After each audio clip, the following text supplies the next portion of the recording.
बिस्मिल्लाहिर्रहमानिर्रहीम। अस्सलाम वालेकुम प्यारा व्यूअर्स।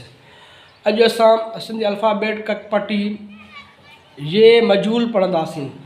ये मजूल छा थींदो आहे, अचो त पहिरियों उनखे पढ़ूं। सिंधी अल्फ़ाबेट जा अखर जीअं अल्फ़ बे बदक बे बुका जी यके ते सही आहे, उन्हनि जा आवाज़ या सुर बग़ैर आराब माना जिनजी ज़ेर ज़बर ऐं पेश न अचे, लिखण खां पोइ ईंदड़ ये यके खे जेको आहे त ये मजूल चइबो आहे। ये मजूल चइबो आहे। अचो त ये मजूल जेको आहे तफ़सील सां पढ़ूं। अलफ़ अख अल्फ़िया ए, बे बदक बैय बे बुक बैय बे, भे भित भैया भे, ते तारो तैय ते, थे थेलो थैय थे, टे टोपी टैय टे, ठे ठूठ ठैय ठे, से सवाब सैय से, पे पग पैय पे, जीम जुती जीमिय जे, ये जिभ जइय जे, झे झिरकी झइय जे, ये ने जइय जे, चे चंड चइय चे, छे छटी छइय छे, हे हजम हय हे, खय खचर खय खे, दाल दर दालिय दे, धाल धोबी धालिय दे, डाल डेर डालिय दे, डाल डेर डालिय ड्रे, ढाल ढगो ढालिय ढे, ज़ाल ज़रो ज़ालिय दे, रे रेला रैय रे, ड़े माड़ी रैय ड़े, जे जंजीर जइय जे, सीन सिटी सीनिय से, शीन शीन शीनिय से,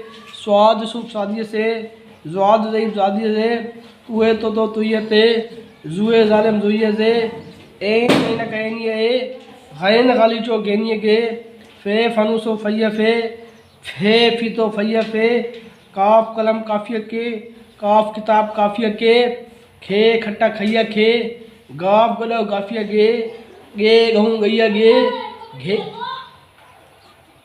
गे गहूँ गैय गे, घे घोड़ो घैय घे, ङे सिंग ङैय ङे, लाम डोको लामिय ले, मीम मस मीमिय में, नून नथ नूनिय ने, णूण वण णूणिय ने, वाह वाढो वाविय वे, हे हाथी हय हे, हमज़ा नंढड़ो अल्फ़िया ए, ये यको यय ये। हाणे ही जेकी सॼी असां सिंधी अल्फ़ाबेट ये यके सां जेकी गॾु पढ़ी, हाणे इन सभिनी खे छा चइबो आहे, ये मजूल चइबो आहे। मजूल। हाणे हिन जा जेके ही अखर आहिनि अल्फ़ खे, बे बदक बे बुक बे भित ते तारो, हाणे इहे जेके आहिनि इहे सिंधी अल्फ़ाबेट जा अखर आहिनि। इन सां गॾु ये यको जेको आहे ये यको ऐं जेके सिंधी अल्फ़ाबेट जा अखर आहिनि इहे इन्हनि खे ज़ेर ज़बर या पेश असां बग़ैर इन जे जॾहिं इन्हनि सां गॾु यको अचे त उनखे ये मजूल चइबो आहे। सही आहे। हाणे मिसाल जे तौर ते इहो ये यको जेकॾहिं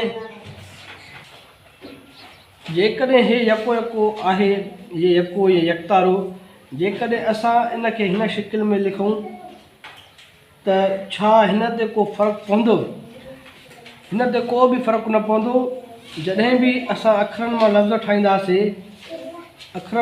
ठाहींदासीं त ये मजूल जा जेके अखरनि जो लुक या शेप या ॾेखाव चेंज थींदो। हाणे इन जो बि एग्ज़ाम्पल जेको आहे त मां तव्हांखे सिंधी अल्फ़ाबेट जी सॼी पटी लिखंदासीं ऐं ये यको जेको आहे त हिन सूरत में ॾींदासीं त उहो बि ॾिसी वठो। जीअं असां अॻ में ये यको असीं हिन सूरत में लिखियोसीं सभिनी में, ऐं हाणे असां इनखे चेंज करे मुंडा वारी शिकिल में आंदोसीं। सही आहे। त हिन जो ॾिसो लुक थोरो चेंज थी वियो। हाणे इहो इन लिखण में हाणे असांखे फ़ाइदो कहिड़ो? हाणे ॾिसो ही जेके अखर आहिनि कारी पेन वारा, सही, हाणे इहे आहिनि असांजा सिंधी अल्फ़ाबेट जा 52 अखर। सही।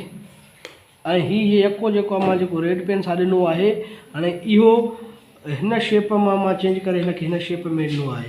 हाणे इहो मां ॾिनो छा आहे, हाणे अॻिते हली करे जॾहिं असां लफ़्ज़ ठाहींदासीं, लफ़्ज़नि में असांखे घणे भाङे ही इस्तेमालु थींदो। मुंडा वारी शिकिल हुजे या विच वारी शिकिल हुजे, उन में ईअं जेकॾहिं आख़िर वारी शिकिल हूंदी त पोइ यको असां हिन सूरत में लिखंदासीं। अॼु जे लाइ इहा वीडियो काफ़ी थैंक यू, अल्लाह हाफिज़।